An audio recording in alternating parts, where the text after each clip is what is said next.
Keď sa nevieš zaregistrovať na Kiku, tak toto video je práve pre teba. Prvé čo spravíš, otvoríš si webový prehliadač, napíšeš si tam Kik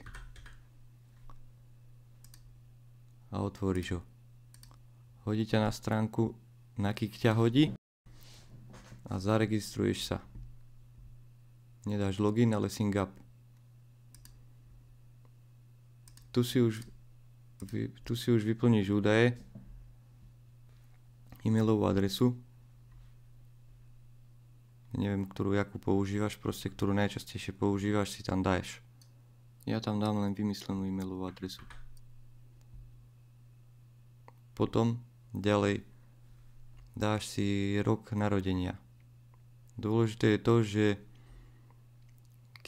na Kik môžeš chodiť tuším od 13 rokov. Tak sa zaregistruj tak, proste aby buď si tam dáš tak, aby ti vychádzalo 13 a keď máš menej, tak je to už na tebe. Do username si zadáš meno, pod akým budeš vystupovať a všetci, ak ťa budú vidieť. Tu si zadaj heslo, s ktorým sa budeš prihlasovať. Hlavne si daj také, čo sa ti ľahko pamätá, alebo si to niekde napíš. A musíš to pamätať aj tú svoju e-mailovú adresu. Takže zadáme si teraz heslo.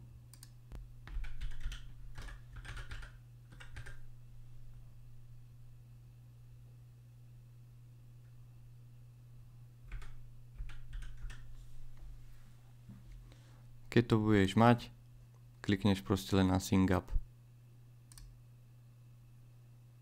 Počkaj, my sme ešte nenastavovali dátum. Tak ja neviem, vymyslím si napríklad dátum, necháme 19.3. a dáme, vidíš, inak toto je pekný príklad, tuto aj píše, že musíš mať 13 rokov. Tak tam dáme dátum 2000, aby vyhovoval.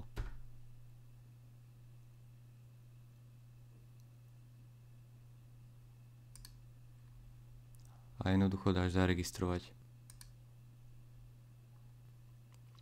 Takáto tabuľka ti vyskočí a musíš zadať 6-miestne číslo, čo ti došlo na tú e-mailovú adresu. Ale pozor, máš na to minútu, potom musíš požiadať o nové číslo. Takže pozrel som si, aké mi došlo číslo. Zadáš ho tam a to je celé. Tu ti len vypíše podmienky používania, to preskroluješ dole. Musíš ísť celkom dole preskrolovať to.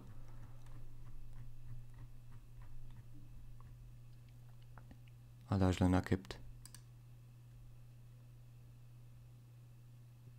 No a to je celé. Klikneš na Get Started a si na Kiku. No dobre, sme na konci. Tak dúfam, že to niekomu pomôže. Tak čus.